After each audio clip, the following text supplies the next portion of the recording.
Welcome back. Today I'm going to bring you an update on the oilcloth pouches I made a week or so ago, and then coat my haversack in the same product. So we let it cure, and what we found out is it's not quite waterproof. I might call it water resistant. The material is very thin. You might be able to see some of the light come through it, and it wouldn't hold it. The 200 thread count, I believe, combined with the different material, I believe is polyester, just didn't take. So I have another 400 count Egyptian cotton sheet on the way, and we'll coat it as soon as we get it in. So what I have is a World War II reproduction from at the front haversack, used by I believe primarily paratroopers. It would go on their web gear, hang over their back, be their main pack, but in jump status they would flip it forward with these and hang in the front above their reserve, and it'd be out of the way of the main chute. You could also clip this onto another strap and carry it as a haversack or shoulder bag, which I left in the house, and that's the way I've been carrying it. I have experimented with it on my newer Alice web gear, and it works, but it's the same problem you have with all of that. The web gear, it drags it back and then pulls the front of the belt up because you have just too much weight on the front. So kind of creates an issue. Last trip I carried this and it rained a lot. I actually had waxed it once. Apparently I didn't do a very good job because it eventually soaked through. I've already done a test patch, as you can see, with the linseed oil. And it came out pretty good. I didn't test the waterproofness, but it soaked through both sides, or front and back. And today we're just going to finish that out. Instead of dunking it, we'll paint it. I'm doing it here on a wood table, so I don't care if I get it on there. It won't hurt it on. The linseed oil will just help it if anything else. So the same mix, 1-to-1 boiled linseed oil and mineral spirits. Some recipes, older recipes, say turpentine, excuse me, say turpentine, but I've been told that can cause the thread or the material to rot, so we don't do that anymore. I'll tell you what, it's nice to have a thing. We're looking at 58 degrees outside it says right now, so depending if it's the thermometer's in the sun or not. Just using a regular paintbrush. We're just gonna stir this up pretty good. I've already shaken it. I just remixed some more anyway. Just painted on nice and thick. You'll notice it does actually gum up the brush. The brush has been used before.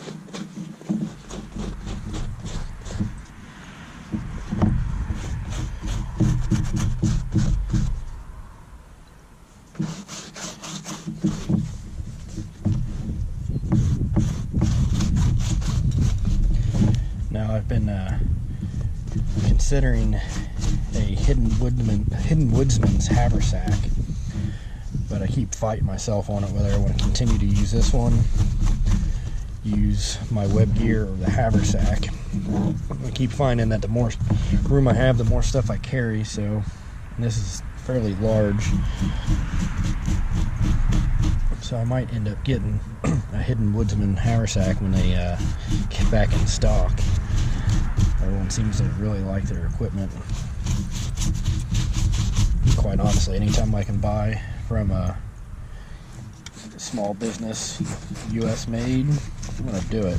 If it's something I want, something I can afford, because there's definitely some stuff out there that it's not necessarily affordable for everyone. Yeah, you gotta save those pennies up for a little bit. But you know, you buy good quality gear. A lot of times it lasts for forever.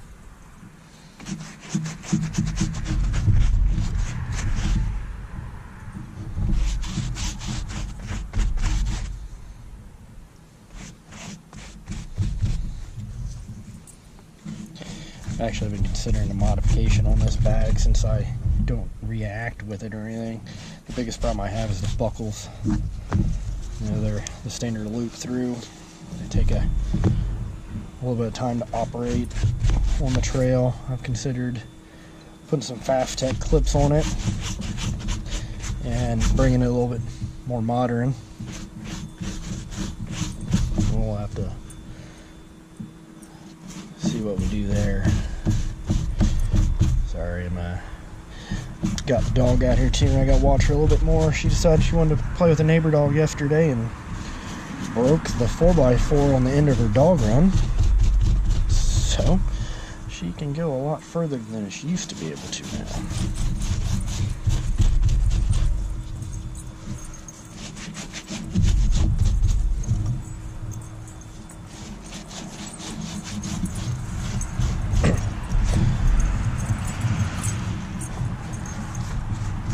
One thing I'm really happy about is I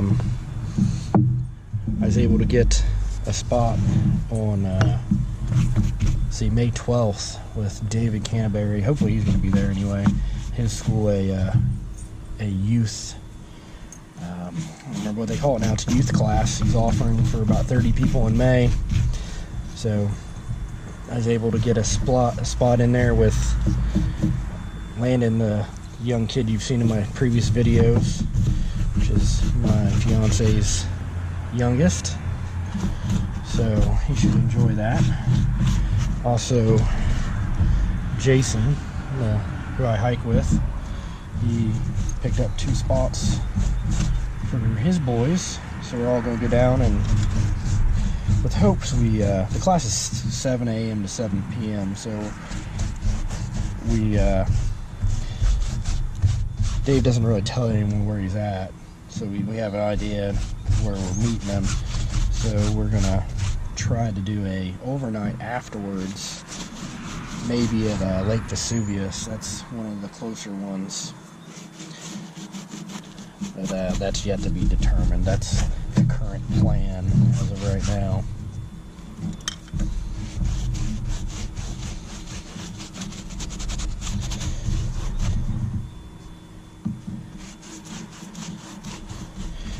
Hopefully this will soak in here. It's looking like it's resisting a little bit, so maybe the wax is a little bit better here under the flap. It hadn't been maybe worn as much, so I might have some trouble with that. I have to go back over it again,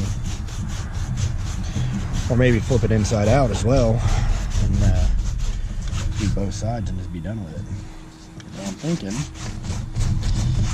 this might have been easier to mix up a bigger batch and dunk it.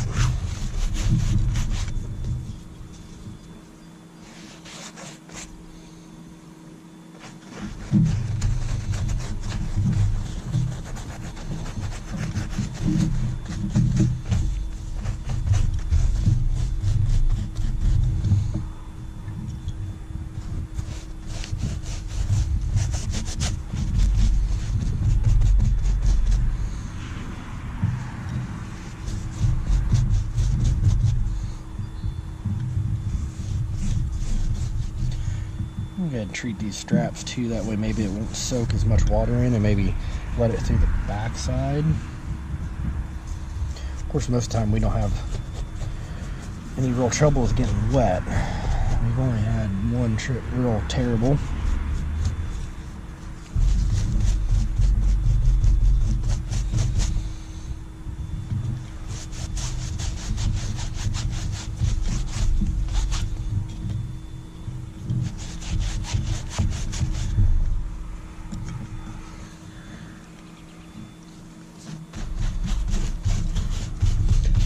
I meant to ask, what do you guys think about the hidden woodsman's haversack? Should I get one?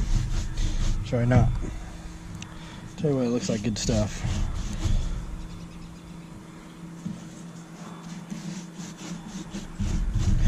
Also, I've got a new belt pouch coming in, or of wax canvas, and I bought it off I got on Etsy, and I can't think of the store name right now, so we'll put it down below. Really looking forward to getting that. It's all custom. I want to say custom made, but it's made to order stuff. So I think I waited maybe a week before I got the notice the other day that I should have it this coming Monday. It's, well, tomorrow, I guess. This is Sunday afternoon. He also offers some other stuff we've really been interested in. He offers a wool anorak coat and a couple of wool, and he's got them in fleece and a couple other things, I think. I think one's maybe it was wax canvases too.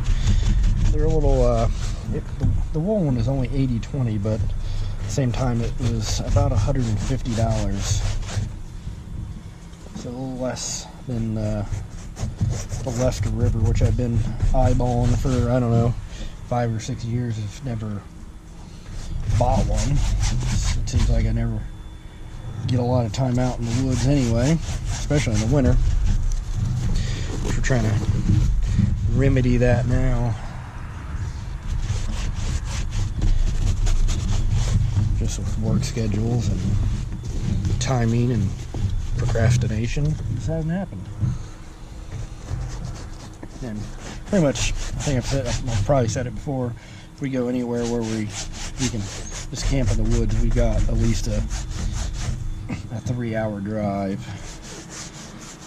And when you just go take off Saturday morning and do an overnight, you don't get to do a lot. You get there, depending on how far you have to walk in, you know, you might have a couple hours in, you get set up, and it's about time to go to bed. Then you get up in the morning and go home. So it's enjoyable to get out, but at the same time you can't really do any bushcrafting stuff. You can't sit there and make something. It's pretty much like you get there and you go to sleep. So you really have to take Friday off and get out of here, or one of the other days. It's kind of hard to do with the limited time, though I got 3 weeks vacation now, so that makes it a little bit easier. Of course, this year's going to get eaten up with a family vacation. That should be fun. Hopefully we're going down to I think it's Jackson, North Carolina. They're outside of, or at Camp Lejeune. So if any of you guys watching know someplace there, you can go out and do some hiking. Maybe nothing too terrible, because Nikki can only do so much. She's not able to do the hard tracks like me and Landon can do. Even, quite honestly, even somewhere we can just go pop up a tarp for a night and stay, me and Landon, that would be awesome. So I think we're only planning for 3 days right now, so we don't have a lot of time. If you know any places down there, let me know. And hopefully I'll be able to bring some decent videos from there. At least something. Yeah, I guess I could always turn the camera on and have you watch 12 hours of me driving down the road or something. I'm sure you'd all absolutely love that. Be like one of the Restless videos of the washing machine or something going on there.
inside out and do that as well.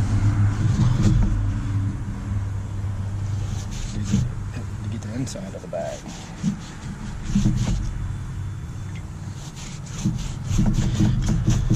So I really love the old military gear for some reason. I don't know if just nostalgia type stuff. Definitely one of those things where I miss those days and I hate those days at the same time.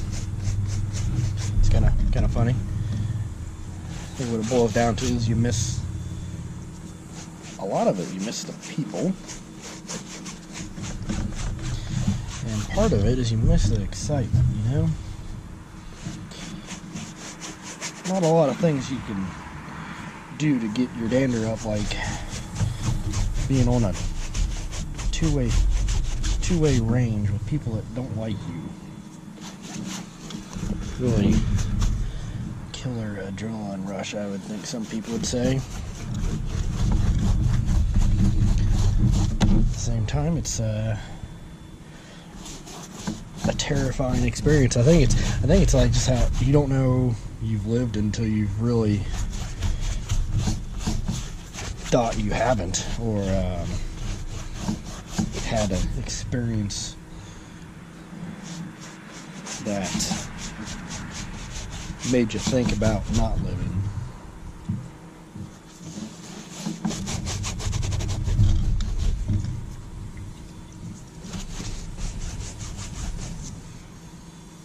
I just can't can't imagine how it was for people in World War II or even Korea and Vietnam compared to modern combat now. How much different it was. You went there for the whole time. You didn't come home in rotations. You didn't have the greatest gear. A lot of times you got screwed into places with no gear. Now a lot of times you don't have to worry about that. You typically have your place to stay and shelter and food, and you don't go too often without. I'm saying it was always perfect. You know, I spent 2 months at one JSS without a shower, and it's kind of dirty.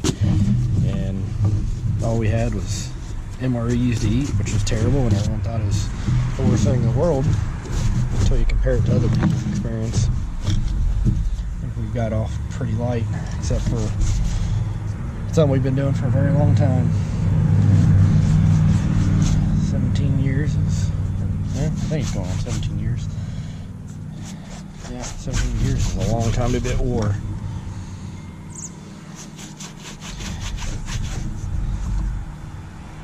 At this point in the video, I get a phone call, and I reach up, and you can see that I think I turned the camera off.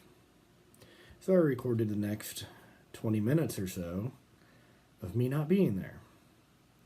And I came back and promptly turned the camera off and finished this project. Then I turned the camera back on again as I walked away. So you fortunately missed out on some wasted time in me rambling and just painting a haversack. I guess I'll have to be more careful of that in the future and maybe just turn the ringers off and be done with it. So, my apologies, and please comment, like, and subscribe.